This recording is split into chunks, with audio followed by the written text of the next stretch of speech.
Our Prime Minister should not be swanning around in New York talking to Africans. She should be in Jakarta right now trying to sort out the border protection disaster. She should be in Jakarta talking to President Yudhoyono about how we can cooperate better with the Indonesians. There was just one problem, though. If Mr Abbott had bothered to check his facts, he'd know that the President is actually in New York at the moment. Late Lines confirmed Julia Gillard's sharing a speaking engagement later in the week with President Yudhoyono in New York. Her deputy says she's got a better relationship with the President than Mr Abbott. I mean, this was the leader of the opposition who did not have the courage, when he last met with the President of Indonesia, to even raise his so-called Tobax policy. Is up to, and in good time before the next election, everyone will know exactly what the fiscal position will be under the coalition. But that sounds a bit like robbing Peter to pay Paul, because if you're just going to compensate for the money that people are already getting, isn't that a bit of trickery in itself? Well, absolutely not.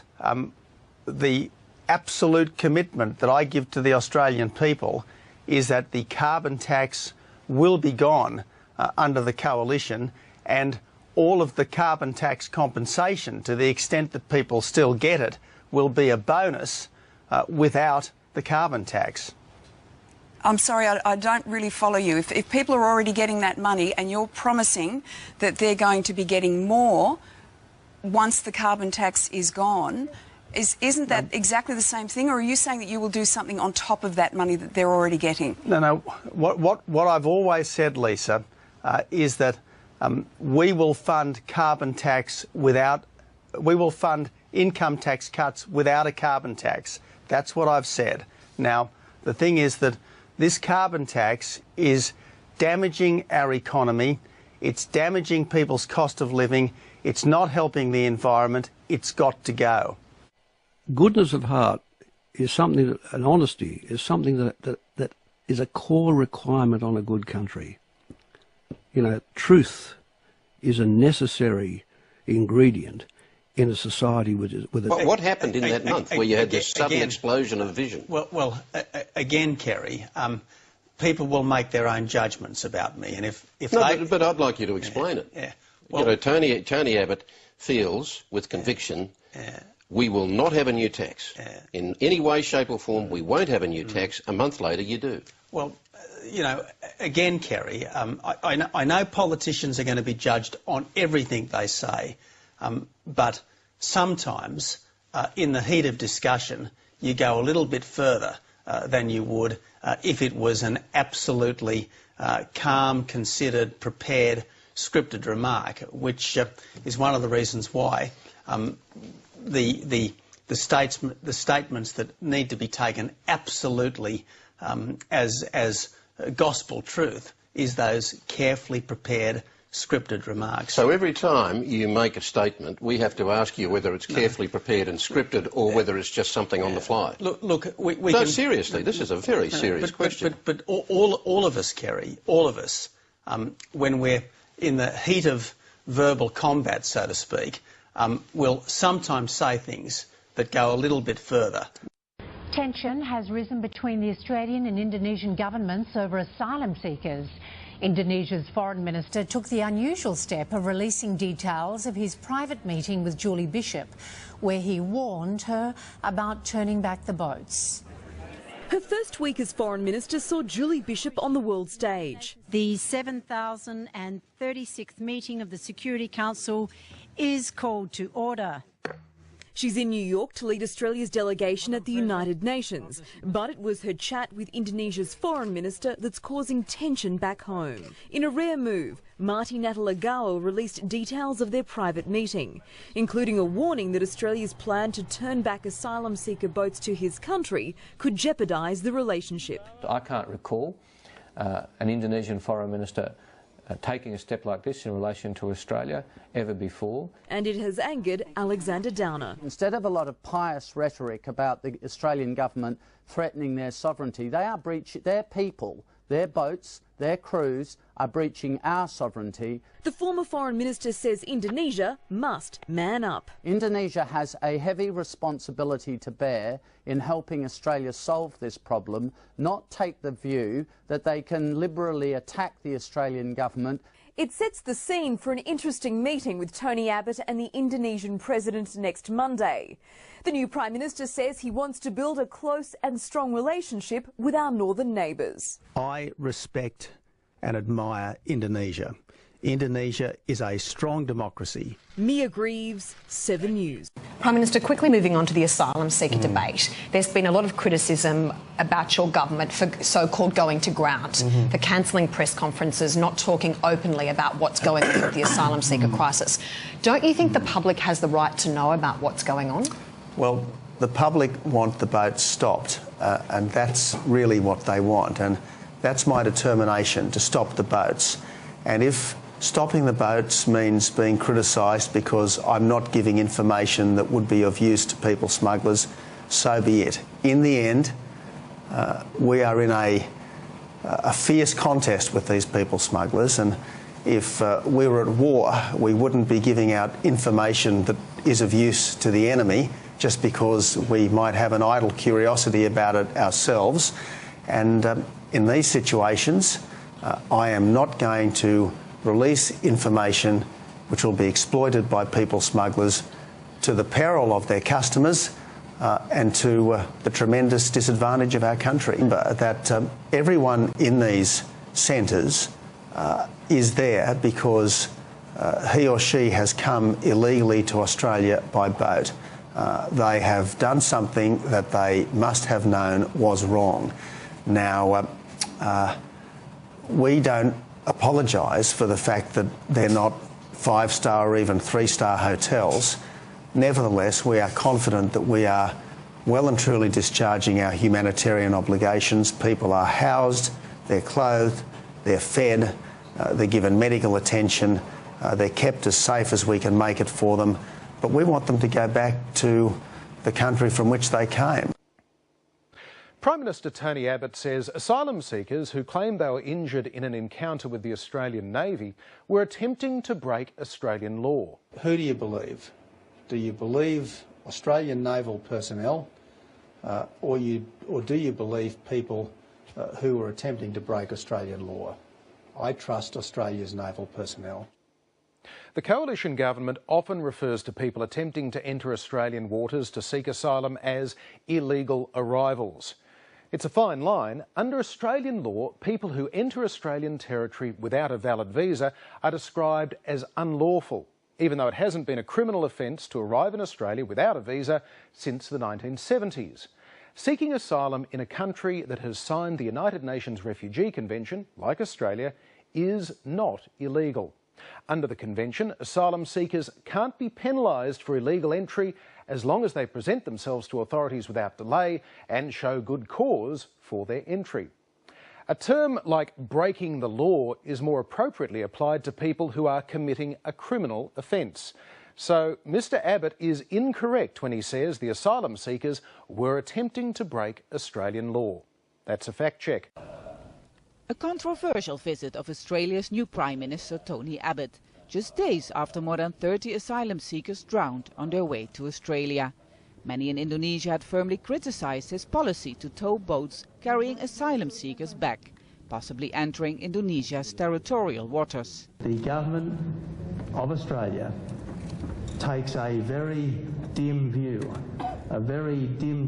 indeed, of anyone seeking to use our country as a platform for grandstanding against Indonesia. We will do everything that we possibly can to discourage this and to prevent this. Those coming from the Middle East and many other countries are burdening Indonesia either socially or economically. And when some of them travel to Australia, it also burdens Indonesia. The solution is cooperation, effective, precise and good cooperation. Only 28 of the asylum seekers, mostly from Lebanon and Iraq, survived last Friday's boat accident. Hussein Kodor from Lebanon lost his whole family trying to escape violence from the conflict in Syria in his hometown. He says they unsuccessfully asked the Australian Navy for help. What happened to me? I lost my whole family at sea. I don't know anything about them. They all died because Australia didn't help us. Tony Abbott's controversial policies have so far not deterred any asylum seekers from taking the risky boat ride to Australia. Thousands are waiting here in Indonesia. Among them, many who say it's too dangerous for them to go back home. While Indonesia has to promise to tackle the problem of people smugglers in the country, Australia needs to reassure Jakarta it will respect Indonesia's sovereignty. A difficult start of a new relationship between the two countries that face an influx of desperate asylum seekers willing to risk their lives at sea. Like these survivors who are so traumatized that despite the conditions in northern Lebanon, they only want one thing: go back home as soon as possible. Step Vassen, Al Jazeera, Sukabumi, West Java. Well, I gather every year, Professor, you climb a mountain higher than 4,000 metres. I try, yeah. That's very good, isn't it? And still succeed. Have you run out of mountains yet? Because there wouldn't be that many that are higher than 4,000 metres. Of the easy 4,000 mountain peaks in Europe, I don't think so. There are still many left. Climbing mountains is a marvellous thing. Hello, Tony. If I don't, mate, I won't live long enough. I'll never see. Well, it's important. Liberal Labor, they all only look after Jewish bankers. They always sell out the Australian people. When are you going to look after the Australian public like the Constitution says? Why are you going to only look after the bankers and the corporations, Tony? Why are you going to drop the mining tax? Every Australian owns the mining resources. You want to make the billionaires even richer? Shame! Liberal abolishing the mining tax is a shameful act. That'll make you lose the election, I hope. Liberal, Labor, you're both bad, but Labor's a little bit better for the working class. Just go and get a fucking job, will you? That Marius Kloppers said today when he was directly asked if the decision on Olympic Dam was affected by Australia's tax situation, and I'm going on the facts that are outlined in their results statement that they've issued. Have you actually read BHP's statements? No, but... Have you now read that report, that BHP report? And I had read BHP's statement at 3:45. So why did you in tell the Lee Sales on the 7:30 report that you hadn't read it? Well, Lisa, I was denying something that was being attributed to Marius Kloppers. I wasn't actually saying I hadn't read it because I had read it. But that was a direct question that she asked you. She said, have you read the report? And you said no. Have you actually read BHP's statements? No, but there was a whole lot of rapid-fire accusations coming from Lee at the time. That was pretty clear, Mr Abbott. It's all right, okay. Let's have a bloke's question, okay? What football team do you support? Yeah, come on, your question. Why do you think that following Howard's footsteps with the Tampa and turning back asylum seekers is a good idea?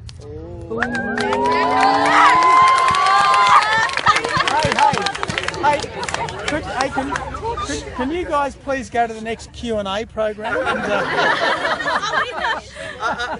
Okay. Important question. Do you know how many boat people drowned over the last 6 years? Too many. No. But the truth is, if people think that they can get permanent residency in Australia by jumping on a leaky boat and coming to Christmas Island, they'll do it. Because if you're living in some rotten, horrible country and you think, wow, look at Australia, it's a good life, good housing, good food, good chance to make money one way or another, it's a very powerful magnet. But as long as people think they can come that way, there'll be lots of drownings. We think there's been at least 1,000 drownings at sea. Yes, but why so are you stopping the into boats, international waters? stopping. Well, we are the policy of turning boats around has an important qualification where it's safe to do so. Okay, so they're not turned around in the middle of the ocean and left to their own devices. They're turned around where the boats are seaworthy and they can readily get to a point of safety. So the only party which is going to increase taxes after the election is the Labor Party. What you'll get under us are tax cuts without new taxes. There is one fundamental message that we want to go out from this place to every nook and cranny of our country. There should be no new tax collection without an election. The carbon tax will go, but no one's personal tax will go up and no one's fortnightly pension or benefit will go down. Should the coalition win the election, there will be no nasty surprises and there'll be no lame excuses. No surprises and no excuses. We're going to keep the promise that we made, not the promise that some people thought that we made or the promise that some people might have liked us to make. Promises like this. So you can vote Liberal or Labor and you'll get exactly the same amount of funding for your school. Well, I think Christopher said schools would get the same amount of money, and schools, plural, will get the same amount of money. The quantum will be the same. In fact, we're going to put a little bit more in.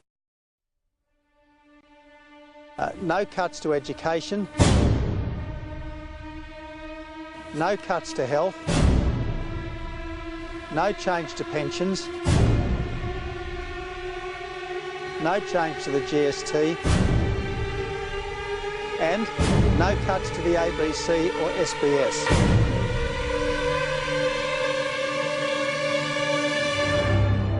So, over the next 3 years, should we win the election, an incoming coalition government will do exactly what we've said we'll do.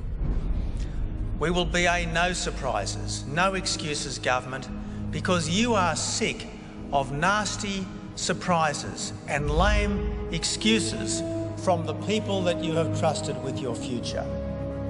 You know, it's performance, not promises, that will earn your respect. You know, it's actions, not words, that you are looking for. Prime Minister, I refer to the Prime Minister's statement: no cuts to education, no cuts to health, no change to pensions, no change to GST, and no cuts to ABC or SBS. Does the Prime Minister stand by this statement? I call the Honourable the Prime Minister.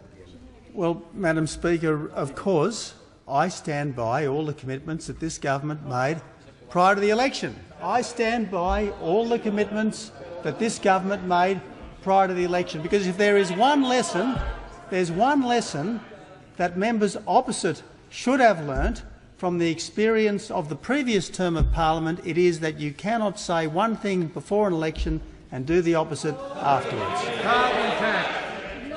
Let us never, ever forget the former Prime Minister's statement prior to the 2010 election: there will be no carbon tax under the government I lead. Well, what did we get after the election? In order to save her job, she broke her commitment to the Australian people. In order to win the support of the Green member of this parliament, in order to stay in government, she broke a solemn pledge. Well, unlike members opposite, if this government says something, it means it.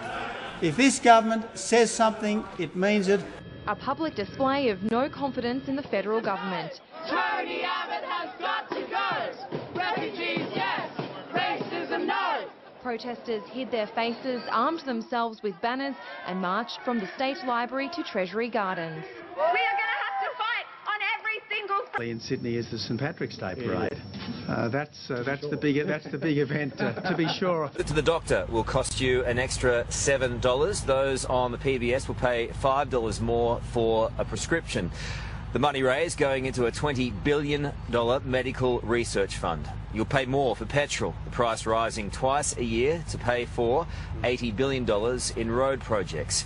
People earning more than $180,000 a year will be hit with a temporary budget repair levy or tax. The pension age will increase to 70 by 2035, and any changes after that will be tied to inflation. Anyone earning over $100,000 won't get family tax benefit Part B, and those who do receive it will lose it once a child turns 6 and starts school. Aussies under 30 will need to earn or learn and they'll have to wait 6 months before they are eligible for allowances. One of those jobs is streamlining welfare. In weeks, the government will hand down a review which has been looking to New Zealand's model for ideas. One is drug testing people on the dole and taking away their payments if they're using. Families Minister Kevin Andrews telling News Limited, "We won't rule this in or out," swiftly overruled. It's not something that we're planning. Simple as that. Prime Minister Abbott's adamant there'll be no broken promises under a government he leads. I just want to stress there has been no broken promise and there will be no broken promises under this government. So every school will get the same amount, Mr Abbott, as under the Honesty Plan? There will be no broken promises under this government. Touched on that briefly, but can we just get some clarity? When Colin Barnett says that he's had discussions with you that saying that he will not prop up weaker parts of the estates by the stronger economies, is he misquoting you there? Well, again, I think you're putting words into the Premier's mouth. And I think these are his direct quotes. He says, he made comments to me along the lines that I don't think it's sensible to hold back strong parts of the economy to simply prop up weak parts of the economy. That's a direct quote from Colin Barnett. Well, I'll put that to one side. Let me just say, and I'm pleased that Joe and I are here together with Eric today. We want to make it absolutely crystal clear that Tasmania will never be worse off under the coalition. But in terms, Let me repeat that discussion, though, I think you've had your say. Oh, but I'm just asking you about this direct question because I don't think that you've addressed this statement that he's made, because doesn't that kind of contradict what you're saying about Tasmania if he's saying this? No. Let me, if you wouldn't mind, sure, do you have anything else you'd like to say? Let me just repeat. May I welcome Francis and Bridget Abbott to introduce their father. But I've always said that families should be kept out of the front line. That's the way I've always tried to run my political operation, that we play hard but fair, Carl, and families should be out of it. If you want to know who to vote for, I'm the guy with the not bad looking daughters, isn't that right? So we all got involved, we rolled up our sleeves, and it was a real family effort. And we wanted to do it again this time. We want to do it because we know that Tony is a good man, with a good heart, and we want Australians to know that. That families should be kept out of the front line. I came to appreciate that a forest wasn't just a place of beauty, but it was a source of resources, of the ultimate renewable resource. When I look out tonight at an audience of people who work with timber, who work in forests, I don't see people who are environmental vandals. I see people who are the ultimate conservationists.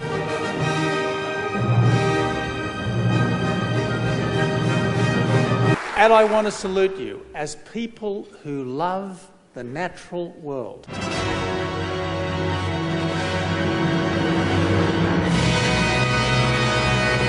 As people who love what Mother Nature gives us.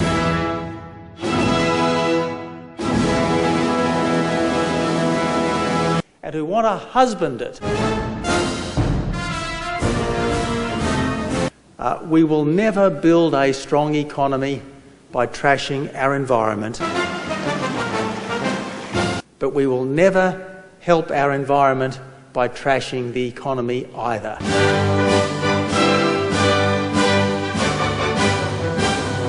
You intelligently make the most of the good things that God has given us.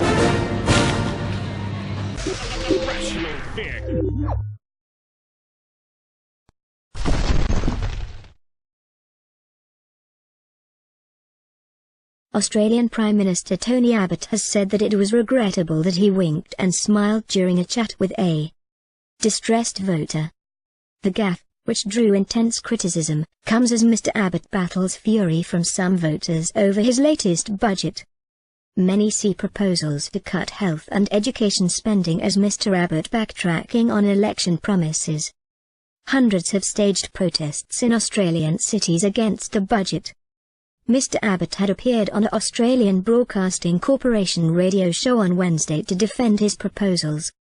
A woman who identified herself as Gloria called in, saying she was a chronically ill 67-year-old grandmother and that she would have to pay more for medical treatment under the new budget. Mr. Abbott winks and grins when the woman says, "I work on an adult sex line to make ends meet. Now that's the only way I can do it." He then appears to control himself by pursing his lips, glances at the video camera filming him in the studio, then puts on a serious expression. Clips of the incident were later circulated online and on national media, prompting criticism that Mr. Abbott was sexist and lacked empathy for voters. He told Australia's Channel 9 on Thursday morning that it was a mistake. "I shouldn't have done it. I should have been more focused on the caller and less focused on the interviewer," he said. He was attempting to engage with the caller and was momentarily distracted by the radio show whom he said was smiling at me and I winked back at him. "Mistakes are always regrettable. And I will do my best, having made a mistake yesterday, to make none today," he said. On Wednesday he told another radio station that he was reacting to an interesting call from someone who had an interesting story. Meanwhile, Gloria contacted the radio show again on Thursday and said Mr. Abbott's actions were sleazy, slimy. It is not the first time Mr. Abbott has been accused of insensitivity towards women. He was accused of being a misogynist by former Prime Minister Julia Gillard in 2012, a label he has strongly rejected.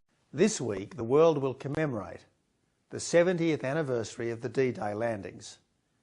The D-Day landings changed the course of human history. And as part of the commemoration, I will join 7 Australians who were there 70 years ago. Over 3,000 Australians were involved, including 2,500 Air Force personnel who provided air support for the Allied landings. Following the D-Day commemorations, I'll be travelling to Canada and the United States and will be joined by Australian business leaders. My message to overseas investors is that Australia is open for business. The government's economic action strategy to lower tax, cut red tape and encourage trade will improve the competitiveness of businesses so that we can build a stronger Australia. We welcome investment, and we are making investment more attractive by scrapping the carbon tax and the mining tax, cutting 50,000 pages of red tape and ending the analysis paralysis on major projects.